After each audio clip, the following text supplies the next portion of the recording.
Hello students, स्वागत है learn chemistry में और मैं हूं आपकी educator doctor Anupam Singh.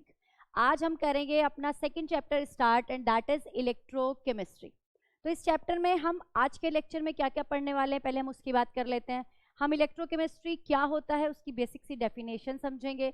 Then हम टाइप्स ऑफ सेल की बात करेंगे, इलेक्ट्रोलाइटिक सेल और गैल्वेनिक सेल। और गैल्वेनिक सेल को हम डिटेल में पढ़ेंगे कि उसमें क्या क्या होता है। चलिए सबसे पहले स्टार्ट करते हैं कि इलेक्ट्रोकेमिस्ट्री क्या होती है। इलेक्ट्रोकेमिस्ट्री जो केमिस्ट्री की ब्रांच है, इसमें हम क्या पढ़ते हैं? तो इलेक्ट्रोकेमिस्ट्री केमिस्ट्री की वो ब्रांच है जिसमें हम इंटर कन्वर्जन ऑफ एनर्जी को पढ़ते हैं। यानी कि इसमें हम पढ़ते हैं कि कैसे इलेक्ट्रिकल एनर्जी केमिकल एनर्जी में कन्वर्ट होती है और केमिकल एनर्जी इलेक्ट्रिकल एनर्जी में कन्वर्ट होती है। हम इन दो एनर्जी के इंटर कन्वर्जन को पढ़ते हैं इलेक्ट्रोकेमिस्ट्री के अंदर। इलेक्ट्रिक एनर्जी कैसे केमिकल में कन्वर्ट होती है और केमिकल कैसे इलेक्ट्रिक एनर्जी में कन्वर्ट होती है। देखिए, इलेक्ट्रोकेमिस्ट्री के अंदर जो ये इंटर कन्वर्जन होता है एनर्जी का, उसका जो बेस है, उसका जो बेसिक रीजन है वो है रेडॉक्स रिएक्शन, है ना। इलेक्ट्रोकेमिस्ट्री में हम रेडॉक्स रिएक्शन को भी पढ़ते हैं। रेडॉक्स रिएक्शन ही सेल के अंदर चलती है और जिसकी वजह से ये एनर्जी प्रोड्यूस होती है। तो रेडॉक्स रिएक्शन का हम एक बार क्विक में देख लेते हैं क्या होता है। वैसे आपने क्लास 11th में चैप्टर पढ़ा है पूरा रेडॉक्स रिएक्शन का। देखो, रेडॉक्स रिएक्शंस वो होती हैं बेटा जिनमें एक स्पीसीज का ऑक्सीडेशन और एक का क्या हो रहा होता है, रिडक्शन हो रहा होता है। जैसे मैं एक रिएक्शन लिखूं यहाँ पे, zinc react with copper plus 2 convert into copper plus zinc plus 2 aqueous. Ion aqueous phase में होगा। जो आपको मेटल मिली है वो सॉलिड फॉर्म में होगी, ये एक्वस में जाएगा। जब भी आप कोई रिएक्शन लिखते हैं उसकी फेज जरूर लिखें। रेडॉक्स में तो आपको फेज जरूर लिखनी होगी रिएक्शन के अंदर। तो ये एक रेडॉक्स रिएक्शन है। कैसे पता चला मैम आपको? हमें ऐसे पता चला बेटा कि ये नेटिव स्टेट में है जिंक, तो इसका ऑक्सीडेशन नंबर 0 है। कॉपर यहाँ पर आयनिक स्टेट में है तो जो इसका चार्ज है वही इसका ऑक्सीडेशन स्टेट है। कॉपर नेटिव स्टेट में है तो 0 है, आयनिक स्टेट में है जिंक तो +2 है। ओके, तो यहाँ जिंक 0 से +2 जा रहा है, इसका मतलब इसका ऑक्सीडेशन हो रहा है। और कॉपर +2 से 0 जा रहा है, यानी कि क्या हो रहा है, यहाँ पे ऑक्सीडेशन नंबर में कमी आ रही है। यहाँ पे ऑक्सीडेशन नंबर बेटा इंक्रीज हो रहा है। अगर आप ऑक्सीडेशन नंबर अगर इंक्रीज हो रहा है इट मीन्स ऑक्सीडेशन, ये पढ़ा है हमने। अगर ऑक्सीडेशन नंबर डिक्रीज हो रहा है इट मीन्स रिडक्शन। ठीक है, तो मैंने इसलिए आपको एक बार हल्का सा रिवाइज करा दिया। आपको वैसे आती है ये रिएक्शंस, इसलिए करा ली कि अगर आप भूल गए, क्योंकि अब पूरा हम यहाँ पे ऑक्सीडेशन रिडक्शन यही सब चीजें पढ़ेंगे। ठीक है, जो कुछ आप रेडॉक्स में पढ़ के आए हो ना, वो इलेक्ट्रोकेमिस्ट्री में आगे सारा रिवाइज होगा। रेडॉक्स इलेक्ट्रोकेमिस्ट्री जो है वो रेडॉक्स का ही पार्ट है, आप ये समझ के चलिए। ठीक है, तो जो ये इंटर कन्वर्जन होगा, जब ये ऑक्सीडेशन और रिडक्शन होगा, इसकी वजह से जो एनर्जी प्रोड्यूस होगी वही हम उसी की स्टडी करेंगे इलेक्ट्रोकेमिस्ट्री के अंदर। ठीक है, अब यहाँ पे हम दो तरह के सेल पढ़ते हैं। कौन कौन से? एक सेल हम पढ़ते हैं यहाँ पे, marker is not good, wait a minute, yes. हम दो तरह के सेल पढ़ते हैं यहाँ पे। एक हम पढ़ते हैं इलेक्ट्रोकेमिकल सेल, इलेक्ट्रोकेमिकल सेल। ठीक है, दूसरा हम पढ़ते हैं इलेक्ट्रोलाइटिक सेल, इलेक्ट्रोलाइटिक सेल। ठीक है, ये दो तरह के सेल हम इलेक्ट्रोकेमिस्ट्री में पढ़ते हैं। हम इन दो सेल की बात करेंगे। क्या होते हैं हमारे इलेक्ट्रोलाइटिक्स, इलेक्ट्रोकेमिकल एंड इलेक्ट्रोलाइटिक सेल? देखो, इलेक्ट्रोकेमिकल सेल के अंदर, इलेक्ट्रोकेमिकल सेल के अंदर जो केमिकल एनर्जी है वो इलेक्ट्रिकल एनर्जी में कन्वर्ट होती है। यहाँ पे जो केमिकल एनर्जी है इलेक्ट्रिकल एनर्जी में कन्वर्ट होती है। तो सिंपल सी क्या डेफिनेशन हो गई इलेक्ट्रोकेमिकल सेल का? Which device convert electrical energy chemical energy into electrical energy is called electrochemical cell. वही इलेक्ट्रोलाइटिक सेल में देखो, याद कैसे करोगे? लाइटिक माने होता है टूटना, लाइसिस टूटना। क्या टूट रही है? इलेक्ट्रिसिटी टूट रही है। तो इलेक्ट्रिसिटी यहाँ पर किसमें कन्वर्ट हो रही है? इलेक्ट्रिक एनर्जी केमिकल एनर्जी में। तो in this type of cell electric energy convert into chemical energy. Okay, ये तो हमारा पहला डिफरेंस हो गया, राइट? ये बात समझ में आ गई। अच्छा, जो इलेक्ट्रोकेमिकल सेल होते हैं उनके अंदर भी ऑक्सीडेशन एंड रिडक्शन की प्रोसेस होती है। Oxidation and reduction process takes place in this cell, तभी तो एनर्जी का कन्वर्जन हो रहा है यहाँ पे। यहाँ पर भी ऑक्सीडेशन एंड रिडक्शन की प्रोसेस होगी। अब जो ऑक्सीडेशन और रिडक्शन की जो प्रोसेस होती है कि वो एक कंटेनर के अंदर हम कराते हैं, तब एक सेल बनाते हैं। सेल आपने देखे हैं ना बेटा, AA, AAA सेल, ये वाले देखे हैं आपने। अपने यहाँ इन्वर्टर की बैटरीज भी देखी हैं जो बड़ी बड़ी होती है। तो एक प्रॉपर एक कंटेनर होता है, उसको हम क्या कह रहे हैं, बैटरी, जिसमें बहुत सारे सेल जुड़े हैं, उसको हम क्या कह रहे हैं, बैटरी कह रहे हैं। तो इलेक्ट्रोकेमिकल सेल हो या इलेक्ट्रोलाइटिक सेल हो, ये किसी कंटेनर के अंदर कराते हैं। तो जनरली जो इलेक्ट्रोकेमिकल सेल होते हैं, जो इलेक्ट्रोकेमिकल रिएक्शंस होती हैं, वो इनडायरेक्ट रेडॉक्स कहलाती हैं। मैं भी एक्सप्लेन करूंगी क्या होता है इनडायरेक्ट रेडॉक्स, पैनिक होने की जरूरत नहीं है। इनडायरेक्ट रेडॉक्स कहलाती हैं। वही जो इलेक्ट्रोलाइटिक जो सेल है, जो इलेक्ट्रोलाइटिक जो रिएक्शंस हैं, वो डायरेक्ट रेडॉक्स कहलाती हैं। डायरेक्ट रेडॉक्स कहलाती हैं। तो क्या होता है इनडायरेक्ट रेडॉक्स और डायरेक्ट रेडॉक्स? अगर ऑक्सीडेशन, हमने कहा कि इसमें ऑक्सीडेशन रिडक्शन की प्रोसेस होगी और इसमें भी ऑक्सीडेशन रिडक्शन की प्रोसेस होगी। अगर ऑक्सीडेशन और रिडक्शन एक ही कंटेनर के अंदर हो रहा है, एक ही कंटेनर के अंदर हो रहा है, एक ही कंटेनर के अंदर अगर हो रहा है ऑक्सीडेशन और रिडक्शन की प्रोसेस, तो उसको हम डायरेक्ट रेडॉक्स कहते हैं। इसको हम डायरेक्ट रेडॉक्स कहते हैं। और ऐसा इलेक्ट्रोलाइसिस की प्रोसेस में देखने को मिलता है। क्लास 10th में कॉपर की आपने इलेक्ट्रोलाइसिस करी थी, ठीक है? जब आपने मेटलर्जी पढ़ी थी कॉपर की, तो जब आप कॉपर का प्योरिफिकेशन कर रहे थे तो इलेक्ट्रोलाइटिक मेथड से किया था ना, तो इस तरह का एक डायग्राम बनाया था, है ना? That is a direct redox. एक ही कंटेनर के अंदर दोनों इलेक्ट्रोड लगे हुए हैं। मैम इलेक्ट्रोड भी नहीं हमें पता क्या होते हैं। वेट, अभी हम सारी बात करेंगे, पहले इनडायरेक्ट रेडॉक्स की बात कर लेते हैं। अगर ऑक्सीडेशन और रिडक्शन की प्रोसेस अलग अलग कंटेनर में होती है, ये दो कंटेनर लिए, एक में एक इलेक्ट्रोड लगा दिया, एक में दूसरा इलेक्ट्रोड लगा दिया और इनको जोड़ दिया गया, ठीक है? एक कंटेनर में ऑक्सीडेशन हो रहा है, एक में रिडक्शन हो रहा है। यहाँ एक ही कंटेनर में दोनों प्रोसेस हो रही थी। तो जब अलग अलग कंटेनर में दोनों प्रोसेस हो रही हैं, तो उनको हम क्या कहते हैं, इनडायरेक्ट रेडॉक्स कहते हैं। क्लियर हो गया? डायरेक्ट और इनडायरेक्ट रेडॉक्स समझ में आ गया। अभी हम जाएंगे हम इलेक्ट्रोड की भी बात करेंगे, सेल की बात करेंगे प्रॉपर्ली। अभी आप ये समझ लो, इनडायरेक्ट रेडॉक्स यहाँ पर होता है जनरली, यहाँ पर जनरली डायरेक्ट रेडॉक्स होता है। जो इलेक्ट्रोकेमिकल सेल है, ये एक स्पॉन्टेनियस, यहाँ पर अपने आप रिएक्शन हो रही होती है। यहाँ पर जो डेल्टा जी होता है बेटा ऑलवेज नेगेटिव होता है। स्पॉन्टेनियस चेंज होता है एनर्जी में, स्पॉन्टेनियस प्रोसेस होती है।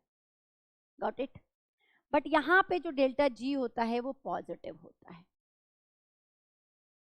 क्लियर हो गया ये बात? नेक्स्ट क्या है, इलेक्ट्रोकेमिकल सेल के अंदर जो ऑक्सीडेशन है, ऑक्सीडेशन और रिडक्शन में आपको इलेक्ट्रोड में बताऊंगी। यहाँ पर मैं आपको एक चीज बताती हूँ। इलेक्ट्रोकेमिकल सेल के अंदर या जो इलेक्ट्रोलाइटिक सेल है, दोनों के अंदर दो इलेक्ट्रोड यूज होते हैं। एक को हम कैथोड कहते हैं, एक को हम एनोड कहते हैं। एक को हम कैथोड कहते हैं, एक को हम एनोड कहते हैं। तो इलेक्ट्रोकेमिकल सेल के अंदर जो आपका कैथोड होता है वो पॉजिटिव होता है और जो एनोड होता है वो नेगेटिव होता है। वहीं इलेक्ट्रोलाइटिक सेल के अंदर बिल्कुल इसका उल्टा होता है। इसमें जो आपका कैथोड होता है बेटा वो नेगेटिव होता है और जो एनोड होता है वो पॉजिटिव होता है। क्लियर हो गई ये बात? ये डिफरेंस समझ में आ गया दोनों का डिफरेंस समझ में आ गया। क्या डिफरेंस होता है इलेक्ट्रोकेमिकल सेल और इलेक्ट्रोलाइटिक सेल में?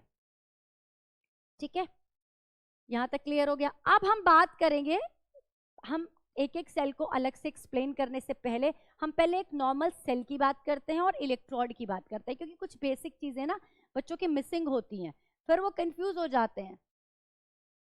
तो हम पहले बात कर लेते हैं कि भाई सेल क्या होता है, कैसे बनाया जाता है, उसके बाद हम बात करेंगे उसकी टाइप की। ठीक है, तो अगर आपने सेल के अंदर ना ऐसे ना ये मेटल की स्ट्रिप लगी होती है, ये जो मेटल की स्ट्रिप होती है उनको हम क्या कहते हैं? इलेक्ट्रोड कहते हैं। क्या कहते हैं बेटा? इलेक्ट्रोड कहते हैं। इलेक्ट्रोड्स क्या होते हैं? इलेक्ट्रोड्स आर मेटल स्ट्रिप्स, ठीक है, मेटल की जो रॉड होती हैं जो कि इलेक्ट्रिसिटी को कंडक्ट करती हैं। लकड़ी की स्ट्रिप नहीं लगाओगे वहां पे, लकड़ी की स्ट्रिप नहीं लगाओगे, आप किसकी लगाओगे? They should be conducting in nature, conducting in nature, metal की लगाओगे आप वहां पे। मेटल स्ट्रिप होती हैं, क्या होती हैं? मेटल स्ट्रिप होती हैं, इलेक्ट्रिसिटी को कंडक्ट कर सकती हैं। तो जो ऐसी मेटल स्ट्रिप होंगी उन्हीं का हम क्या बनाते हैं? इलेक्ट्रोड बनाते हैं। इस स्ट्रिप को हम क्या कहते हैं? इलेक्ट्रोड कहते हैं। अब ये जो इलेक्ट्रोड होते हैं, मैंने देखो दो लगाए हैं, ये एक डायरेक्ट रिडॉक्स बनाया मैंने, इसको डायरेक्ट रिडॉक्स कहेंगे क्योंकि दोनों एक ही कंटेनर में लगाए हैं। तो इलेक्ट्रोड यहाँ पर दो तरह के होते हैं, एक होता है हमारा कैथोड और एक होता है हमारा एनोड। अब आपसे कोई पूछेगा कि क्या डेफिनेशन, आप पूछेगा कि व्हाट इज कैथोड। अब आप कहोगे मैम 2 मिनट पहले आपने बताया था कि इलेक्ट्रोकेमिकल सेल के हिसाब से कैथोड वो है जो पॉजिटिव है, एनोड वो है जो नेगेटिव है। लेकिन इलेक्ट्रोलाइटिक सेल के हिसाब से जो कैथोड होता है वो नेगेटिव होता है और जो एनोड होता है वो पॉजिटिव होता है। जी नहीं, आपको ये डेफिनेशन नहीं देनी है, ये डेफिनेशन इलेक्ट्रोड की या कैथोड और एनोड की नहीं होती। आपको यूनिवर्सल डेफिनेशन देनी है, सेल के हिसाब से डेफिनेशन नहीं देनी है, आपको यूनिवर्सल डेफिनेशन देनी है। और वो डेफिनेशन क्या है? अरे कैथोड बेटा वो इलेक्ट्रोड है जिस पर रिडक्शन होता है, रिडक्शन टेक्स प्लेस। ऐसी मेटल की स्ट्रिप जिस पर रिडक्शन होता है उसको हम कैथोड कहते हैं, और जिस पर ऑक्सीडेशन होता है उसको हम एनोड कहते हैं, उसको हम एनोड कहते हैं। क्लियर हो रही है ये बात? समझ आ गई? तो कोई भी सेल हो, कोई भी साइन हो उसके ऊपर, पॉजिटिव हो या नेगेटिव हो, डजंट मैटर, हमेशा कैथोड पर रिडक्शन और हमेशा एनोड पर ऑक्सीडेशन होगा। तो अगर आपसे डेफिनेशन पूछ रहा है तो आपको ये नहीं पूछना कि इलेक्ट्रोकेमिकल के हिसाब से बताएं इलेक्ट्रोलाइटिक के, नहीं नहीं, दोनों में एक ही बात होती है, दोनों में कैथोड पर रिडक्शन और एनोड पर ऑक्सीडेशन होता है। This is the definition of electrode. अच्छा, क्या मैम हम मेटल की स्ट्रिप को ऐसे ही हवा में रख दें तो ये इलेक्ट्रोड कहलाएगा? नहीं नहीं, बिल्कुल इलेक्ट्रोड नहीं कहलाएगा। जब तक हम इसको किसी इलेक्ट्रोलाइटिक सॉल्यूशन में डिप ना कर दें। इलेक्ट्रोलाइटिक सॉल्यूशन के अंदर जब किसी कंडक्टिंग मेटल की स्ट्रिप को डिप किया जाता है तभी वो इलेक्ट्रोड बनता है, ठीक है। किसी भी सेल के लिए आप एक कंटेनर लेते हो, इलेक्ट्रोड्स लेते हो और इलेक्ट्रोलाइटिक सॉल्यूशन लेते हो, तब सेल बनता है, ठीक है। ये तो मेन कॉन्स्टिट्यूएंट है, इसके अलावा और चीजें भी होती हैं, तब सेल बनता है। ये बात याद रखेंगे, ठीक है, ये बात हमेशा याद रखेंगे। अच्छा, यहां पर हमने जब स्टार्टिंग में भी बात करी कि जो सेल है उसके अंदर मेनली हो क्या रही है, रेडॉक्स रिएक्शन हो रही है। मैंने यहाँ भी लिखा ना रिडक्शन और ऑक्सीडेशन, रेडॉक्स रिएक्शन हो रही है, इलेक्ट्रॉन का एक्सचेंज हो रहा है, यानी कि इलेक्ट्रॉन का फ्लो हो रहा है। इलेक्ट्रॉन का फ्लो होता है तो उससे ही क्या होती है, इलेक्ट्रिसिटी जनरेट होती है। क्या होती है, इलेक्ट्रिसिटी जनरेट होती है। और ये जो इलेक्ट्रिसिटी होती है वो हमेशा कैथोड से एनोड की तरफ चलती है। अगर जनरेट हो रही है तो कैथोड से एनोड की तरफ चलेगी इलेक्ट्रिसिटी। करंट, करंट लिख लो, करंट किस डायरेक्शन में फ्लो करेगी, current flows cathode to anode, ठीक है। इलेक्ट्रॉन के फ्लो को ही हम करंट कहते हैं। इलेक्ट्रॉन के फ्लो के डायरेक्शन के अपोजिट करंट की डायरेक्शन होती है। ये सब आपने फिजिक्स में पढ़ा है। यहां तक समझ में आ गई चीजें। ये हमने बेसिक बेसिक बातें की हैं कि क्या हमारा इलेक्ट्रोड है, क्या कैथोड है, क्या एनोड है, और क्या किस किस टाइप के सेल हमें यहाँ पर पढ़ने हैं। हाँ जी, अब बात करते हैं हम इलेक्ट्रोकेमिकल सेल की, जिसको हम गैल्वेनिक सेल भी कहते हैं क्योंकि गैल्वेनी नाम के साइंटिस्ट ने इसको डिस्कवर किया था। वोल्टाइक सेल भी कहते हैं क्योंकि एक साइंटिस्ट थे वोल्टाई, उन्होंने भी इसके बारे में बात की थी। और इसको जिंक कॉपर सेल भी कहते हैं क्योंकि इस सेल के अंदर हम जिंक और कॉपर के इलेक्ट्रोड को यूज करते हैं। तो ये चारों नाम आपको याद रखने हैं। ये इस गैल्वेनिक सेल या वोल्टाइक सेल का क्या हो गया बेटा, डायग्राम हो गया। अब इस डायग्राम को देखकर आपको क्या समझ में आ रहा है कि यहाँ पर मैंने 2 कंटेनर बनाए हैं, दोनों कंटेनर अलग अलग बनाए हैं और उनमें 2 अलग अलग स्ट्रिप लगाई हैं, यानी कि इलेक्ट्रोड लगाए हैं। तो इसका मतलब पहली बात तो ये हुई कि ये एक इनडायरेक्ट रेडॉक्स है, इनडायरेक्ट है, अलग अलग कंटेनर में हो रही है रिएक्शन, एक में ऑक्सीडेशन हो रहा है, एक में ऑक्सीडेशन रिडक्शन हो रहा है, और ऑक्सीडेशन रिडक्शन दोनों हो रहा है तो रेडॉक्स है, ठीक है, इनडायरेक्ट रेडॉक्स है। अब यहाँ पर क्या हुआ है, जो राइट साइड का कंटेनर है उसमें कॉपर का इलेक्ट्रोड लगा हुआ है और जो लेफ्ट साइड का कंटेनर है उसमें जिंक का इलेक्ट्रोड लगा हुआ है। जिंक के इलेक्ट्रोड को उसी के सॉल्यूशन में डिप किया गया है, इलेक्ट्रोलाइटिक सॉल्यूशन में, जो कि है जिंक सल्फेट, और उसकी मोलारिटी है 1m, ठीक है। कॉपर के इलेक्ट्रोड को उसके सॉल्यूशन में डिप किया गया है, कॉपर सल्फेट सॉल्यूशन में, और इसकी मोलारिटी भी 1 मोलर है। तो जो हमारा राइट साइड का कंटेनर है उसको हम कहते हैं कैथोड, वो बनाएगा कैथोड। जो कॉपर है वो कॉपर की जो स्ट्रिप है वो कैथोड का काम करेगा, और जो जिंक है वो एनोड का काम करेगा। यानी कि जिंक के ऊपर ऑक्सीडेशन होगा और कैथोड पर रिडक्शन होगा। इलेक्ट्रोकेमिकल सेल में एनोड नेगेटिव होता है और कैथोड पॉजिटिव होता है। कैसे होते हैं नेगेटिव पॉजिटिव ये भी मैं बताऊंगी, और कैसे याद करना है ये भी हम आपको सिखाएंगे। उससे पहले हम इसका पूरा डायग्राम समझ लेते हैं। दोनों इलेक्ट्रोड को हमने एक गैल्वेनोमीटर से जोड़ा है जो कि करंट के डिफ्लेक्शन को शो करेगा। स्टार्टिंग में 0 होगा, जब हम शुरू करेंगे, जब सेल वर्क करना शुरू करेगा तो ये शो करेगा कि जो करंट है वो कैथोड से एनोड की तरफ चल रही है, डिफ्लेक्शन शो कर रहा है, राइट। साथ ही यहाँ पर एक इन्वर्टेड ग्लास ट्यूब लगी हुई है जिसको हम कहते हैं सॉल्ट ब्रिज। ये सॉल्ट ब्रिज है। सॉल्ट ब्रिज नाम इसलिए है क्योंकि इसके अंदर सॉल्ट भरा होता है, और ब्रिज मतलब ये सेतु का काम करता है, दोनों कंटेनर को जोड़ने का काम करता है, ठीक है, इसीलिए हम इसको क्या कहते हैं, सॉल्ट ब्रिज। इस सॉल्ट ब्रिज के अंदर भरा होता है इनर्ट इलेक्ट्रोलाइट। क्या होता है इसके अंदर, इनर्ट इलेक्ट्रोलाइट का पेस्ट बनाया होता है अगार अगार के साथ। इनर्ट इलेक्ट्रोलाइट, क्योंकि इनर्ट इलेक्ट्रोलाइट का सॉल्यूशन हम फिल करते हैं तो वो फ्लोई होता है, तो उसको थोड़ा सॉलिड करने के लिए, उसको सेमी सॉलिड में कन्वर्ट करने के लिए अगर अगर के साथ उसका पेस्ट बना के इसके अंदर फिल कर दिया जाता है, ठीक है।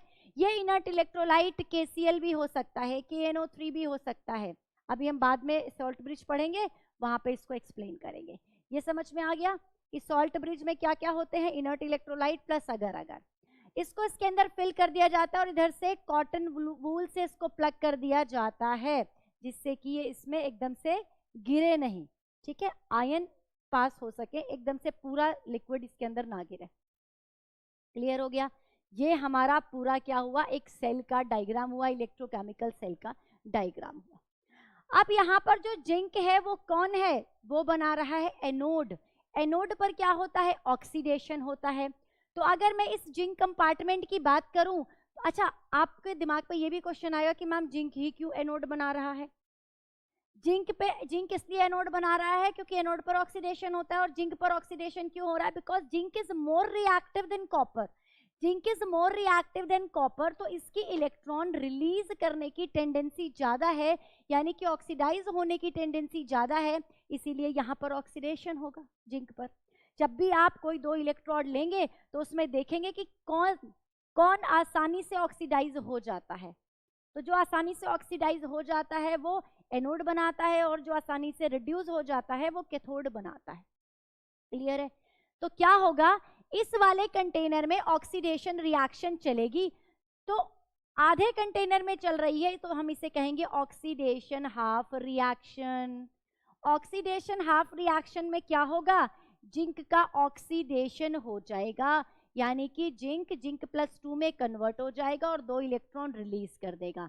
जिंक सॉलिड था, जिंक कहाँ था, ये था जिंक यहाँ था, ठीक है, जिंक सॉलिड था। और ये ZnSO4 क्योंकि इलेक्ट्रोलाइट है, ये भी किस फॉर्म में रहेगा, यहाँ पे Zn+2 और SO4 -2 में, ठीक है।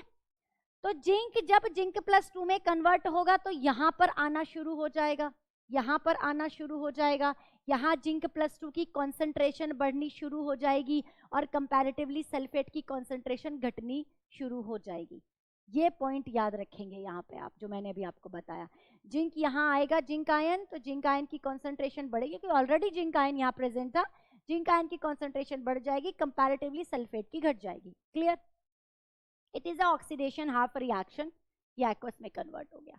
अब इस साइड क्या होगा, ये इलेक्ट्रॉन इधर फ्लो करेंगे और कॉपर कम रिएक्टिव होने की वजह से रिड्यूस हो जाएगा। रिड्यूस हो जाएगा, कैसे रिड्यूस होगा? रिडक्शन होगा उसका। एक कंटेनर में रिडक्शन हो रहा है तो रिडक्शन हाफ सेल लिख रहे हैं हम यहाँ पे, आधी रिएक्शन लिख रहे हैं सेल की, तो इसीलिए हाफ रिएक्शन, हाफ सेल नहीं sorry half reaction. Copper plus 2 कहां से आया? ये जो कॉपर सल्फेट है, ये कॉपर प्लस 2 और सल्फेट -2 की फॉर्म में इलेक्ट्रोलाइटिक सॉल्यूशन है ना। कॉपर प्लस 2, ये दो इलेक्ट्रॉन जो जिंक ने रिलीज करे थे उन्हें गेन करके कॉपर सॉलिड में कन्वर्ट हो जाते हैं। तो देखो रिडक्शन हो गया है कॉपर का रिडक्शन हो गया है, कॉपर सॉलिड में कन्वर्ट हो गया है। अब अगर मैं इन दोनों रिएक्शन को ऐड कर दूं तो मुझे इस पूरे सेल की नेट सेल रिएक्शन पता चल जाएगी। क्या पता चल जाएगी? नेट सेल रिएक्शन पता चल जाएगी।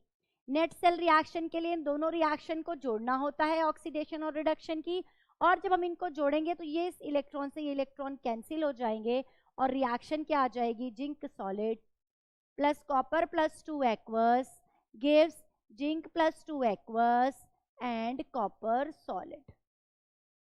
क्लियर है? ये यहां तक समझ में आ गया? ये हमें नेट सेल रिएक्शन मिल गई। इस नेट सेल रिएक्शन के अंदर कभी भी आपको इलेक्ट्रॉन नहीं मिलेंगे क्योंकि इलेक्ट्रॉन सारे कैंसिल हो जाएंगे। जितनी ऑक्सीडेशन की प्रोसेस में इलेक्ट्रॉन रिलीज हुए उतने रिडक्शन की प्रोसेस में यूज कर लिए जाएंगे, इसलिए नेट सेल रिएक्शन में कभी भी इलेक्ट्रॉन नहीं मिलेगा, याद रखेंगे।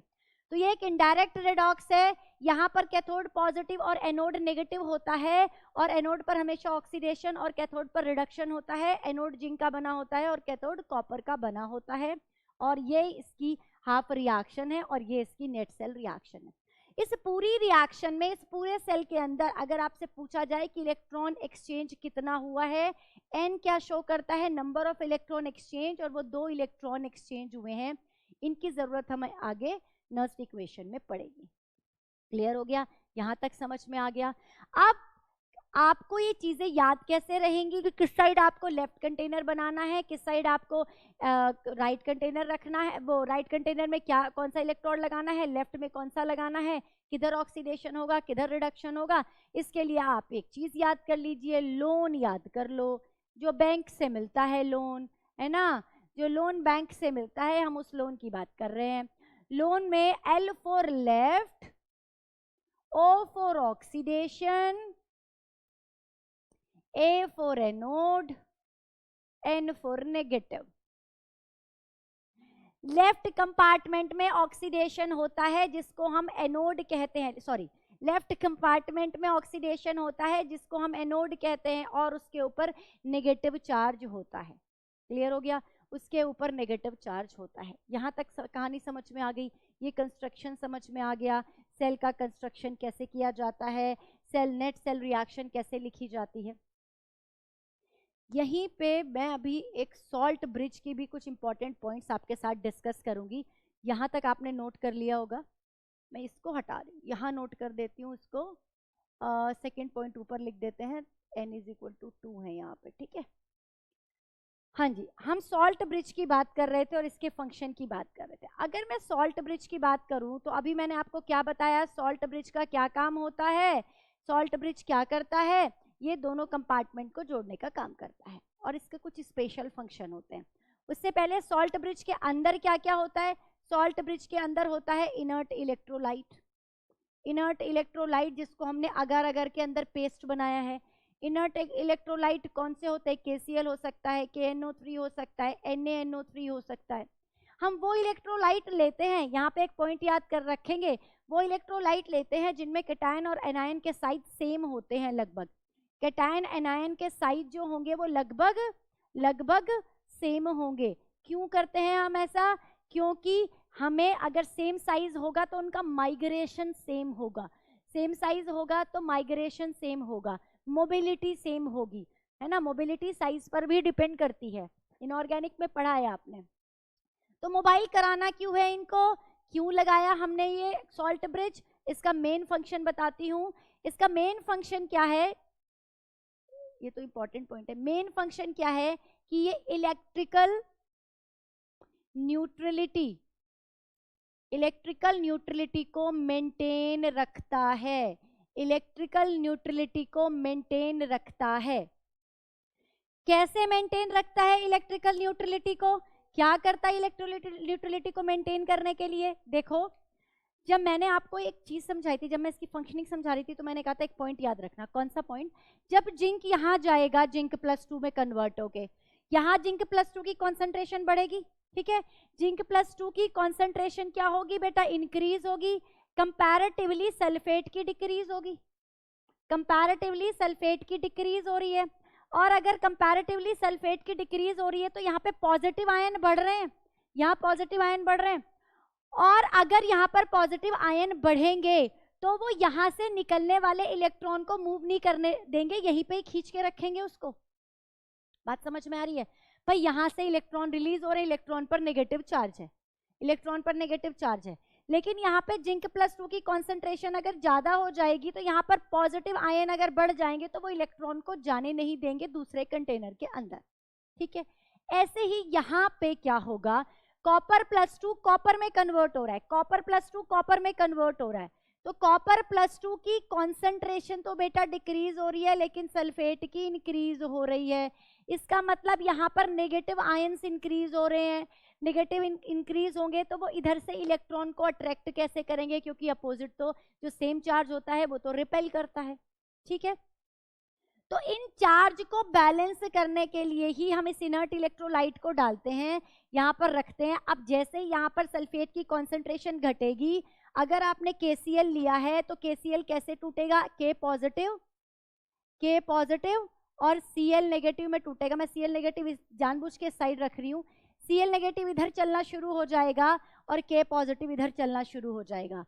ये जो सल्फेट की इंक्रीज हुआ है, जो एनायन इंक्रीज हुए इधर, उसको मेंटेन करेगा पॉजिटिव आयन जाकर, और इधर जो कैटायन इंक्रीज हुए उनको मेंटेन करेगा ये नेगेटिव आयन जाकर। इस तरह से इलेक्ट्रिकल न्यूट्रलिटी मेंटेन होती है सॉल्ट ब्रिज की हेल्प से, ठीक है। दूसरा, आप देख रहे हो कि ये तो सर्किट बना है और अंदर से भी ये दूसरा सर्किट चलना शुरू हो गया, तो इंटरनल सर्किट को कंप्लीट करता है। It completes internal circuit. Internal circuit को क्या करता है बेटा, कंप्लीट करने का काम करता है सॉल्ट ब्रिज। आई होप आपको ये सब चीजें समझ में आ गई होंगी, सॉल्ट ब्रिज समझ में आ गया होगा, फंक्शन समझ में आ गया होगा, ठीक है। आप एक चीज और, जैसे जैसे ये जिंक +2 में कन्वर्ट होगा, वैसे वैसे बेटा ये जो जिंक की स्ट्रिप है, जो ये जिंक की स्ट्रिप है वो छोटी होती जाएगी, और कॉपर जैसे डिपॉजिट होता जाएगा तो कॉपर की जो स्ट्रिप है वो मोटी होती जाएगी। ये भी याद रखना कि किस साइड की स्ट्रिप छोटी होती जाती है और किस साइड की जो स्ट्रिप है वो मोटी होती जाती है, उसका साइज इंक्रीज हो जाता है। कुछ इलेक्ट्रोकेमिकल सेल के अंदर सॉल्ट ब्रिज की जगह पोरस पार्टीशन भी यूज किया जाता है और उसका भी यही काम होता है। सॉल्ट ब्रिज की जगह पोरस पार्टीशन भी यूज किया जाता है, पोरस पार्टीशन, और उसका काम भी यही होता है। पोरस इसलिए है, उसमें छेद है मतलब, और उसमें से आयन आसानी से निकल के आ सकते हैं पर्टिकुलर कंटेनर के अंदर, राइट। तो पोरस पार्टीशन लिखा हो या सॉल्ट ब्रिज लिखा हो, काम उसका क्या है, इलेक्ट्रिकल न्यूट्रलिटी को मेंटेन करना और सर्किट को कंप्लीट करना। तो ये हमने बात की सॉल्ट ब्रिज की। और अब एक इंपॉर्टेंट बात और करेंगे। आपने देखा कि यहाँ पे जो इलेक्ट्रॉन का फ्लो है, अब कहाँ पे, ये सारी चीजें नोट हो गई ना, कर रहे हो ना आप साथ साथ नोट, ओके। अब हम बात करेंगे कि जो इलेक्ट्रॉन है, इलेक्ट्रॉन का फ्लो किधर से किधर हो रहा है। इलेक्ट्रॉन का फ्लो एनोड से कैथोड की तरफ हो रहा है, और करंट का फ्लो किधर हो रहा है, कैथोड से एनोड की तरफ हो रहा है। ये क्लियर हो गया आपको, ये पॉइंट समझ में आ गया। इसके बाद हमने सेल रिएक्शन लिखनी समझ ली, किस तरह से लिखनी है। उसके बाद हम बात करेंगे सेल रिप्रेजेंटेशन की, सेल रिप्रेजेंटेशन की। बेटा यहाँ से ना छोटे छोटे क्वेश्चन बनते हैं और इंपॉर्टेंट क्वेश्चन बनते हैं। आपको सेल रिएक्शन दे देगा, बोलेगा इसका रिप्रेजेंटेशन करो, सेल रिप्रेजेंटेशन दे देगा, बोलेगा सेल रिएक्शन लिखो, ऑक्सीडेशन हाफ और रिडक्शन हाफ लिखो, नेट सेल लिखो, कितने नंबर ऑफ इलेक्ट्रॉन एक्सचेंज हुए हैं ड्यूरिंग द रिएक्शन वो बताओ। ठीक है, तो कैसे भी क्वेश्चन पूछ सकता है। सेल रिप्रेजेंटेशन देखते हैं कैसे करते हैं। सेल रिप्रेजेंटेशन करें आप या आप सेल बनाएं, सेल का डायग्राम बनाएं, दोनों में लोन का ध्यान रखेंगे, यानी कि लेफ्ट साइड आपको क्या रखना है, एनोड रखना है, और राइट साइड कैथोड रखना है। देखिए चलते हैं हम लेफ्ट से राइट, कैसे चलेंगे। जिंक लेफ्ट वाला जो जिंक है उसका ऑक्सीडेशन हुआ जिंक +2, फिर उस कंटेनर को और दूसरे कंटेनर को सॉल्ट ब्रिज से सेपरेट किया, और दूसरे कंटेनर के अंदर जो राइट साइड पर लिखा हुआ है वहां पर रिडक्शन हुआ, कॉपर +2 कॉपर में कन्वर्ट हो गया। जिंक सॉलिड था, Zn+2 एक्वस था, Zn+2 की जगह ZnSO4 भी लिखा जा सकता है, और इसकी कॉन्सेंट्रेशन यहाँ पे मैंने 1 मोलर ली हुई है, 1 मोलर लिख दी। आपके सेल में कुछ भी जो भी दे रखा होगा, रिएक्शन में जो भी दे रखा होगा वही मोलैरिटी यहाँ आ जाएगी। कॉपर +2 को कॉपर सल्फेट भी लिख सकते हैं, और इसकी कॉन्सेंट्रेशन होगी, ये एक्वस कंडीशन में है, और ये कॉपर सॉलिड। इस तरह से हम सेल का रिप्रेजेंटेशन करते हैं। यहाँ पे हमें पता चल रहा है जिंक +2 में कन्वर्ट हो रहा है, कॉपर +2 कॉपर में कन्वर्ट हो रहा है। ये जो 2 स्लैश लगाए हैं ये सॉल्ट ब्रिज को शो करते हैं, ये सॉल्ट ब्रिज को बताते हैं, और जो ये वाला स्लैश है बेटा ये फेज सेपरेशन को बताता है, फेज सेपरेशन को बताता है। ये बताता है कि यहाँ पर एक्वस सॉलिड में या सॉलिड एक्वस में कन्वर्ट हुआ है। अगर फेज का सेपरेशन ना हो, अगर फेज का सेपरेशन ना हो तब वहां पर आप स्लैश नहीं लगाएंगे, वहां पर आप कॉमा का यूज करेंगे। जैसे मैंने लिखा एक cell Fe+2 convert into Fe+3, तो दोनों ही एक्वस स्टेट में हैं, तो यहाँ पर स्लैश ना लग के कॉमा लग जाएगा, यहाँ पे स्लैश ना लग के कॉमा लग जाएगा। जब भी फेज का सेपरेशन होगा तो स्लैश लगेगा। अगर सेम फेज में है आपका इलेक्ट्रोलाइटिक सॉल्यूशन भी और आपका इलेक्ट्रोड भी, तो आपने क्या करना है, कॉमा का यूज करना है। This is the representation of cell. ये हमारा ऑक्सीडेशन हाफ सेल है, this is the oxidation half cell, and this is the reduction half cell. बीच में जो 2 स्लैश है दैट इज सॉल्ट ब्रिज। इस तरह से हम रिप्रेजेंट करते हैं सेल को। ठीक है, क्लियर हो गई ये चीज। अगर कोई आपको, जब हम सेल का रिप्रेजेंटेशन करते हुए आपको गैस दे दे, गैस कन्वर्ट हो रही है ना, तो अब गैस का तो हम इलेक्ट्रोड नहीं बना सकते, तो गैस को हम क्या करते हैं, एक इनर्ट इलेक्ट्रोड के ऊपर एड्सॉर्ब कराते हैं, जैसे कि हम हाइड्रोजन इलेक्ट्रोड में करते हैं, उसको भी पढ़ेंगे हम, शी को पढ़ेंगे, वहां पे मैं आपको समझाऊंगी। लेकिन यहाँ पे बता देती हूँ कि वहां पे जब आप सेल का रिप्रेजेंटेशन करोगे तो वहां पे इनर्ट इलेक्ट्रोड का नाम भी लगाओगे। प्लेटिनम इलेक्ट्रोड, साथ में ले रहा है hydrogen, hydrogen gas convert into H+ aqueous. Clear हो रही है ये बात। तो यहाँ पे इलेक्ट्रोड भी लिखा जाता है, इनर्ट इलेक्ट्रोड, क्योंकि हाइड्रोजन गैस का तो आप नहीं बना सकते इलेक्ट्रोड, तो वहां पर आपको क्या करना होता है, एक इनर्ट इलेक्ट्रोड यूज करना होता है। लेकिन जब रिएक्शन लिखते हैं तब इस इनर्ट इलेक्ट्रोड का कोई काम नहीं होता। रिएक्शन में तो केवल हम उस स्पीसीज को यूज कर रहे हैं जिसका ऑक्सीडेशन या रिडक्शन हो रहा है, ये तो सिर्फ सरफेस प्रोवाइड कर रहा है। सेल रिप्रेजेंटेशन में आप इसको लिखते हो, लेकिन रिएक्शन में इसको नहीं लिखते। तो ये सारी बातें जो हमने भी समझी हैं वो सारी रिलेटेड थी हमारे electrochemical cell, voltaic cell, galvanic cell या कॉपर जिंक सेल से। ठीक है, इससे रिलेटेड कुछ और एग्जाम्पल और इलेक्ट्रोड पोटेंशियल के बारे में समझेंगे हम नेक्स्ट वीडियो में। तब तक पढ़ते रहिए ऐसे ही और बढ़ते रहिए। Thank you so much.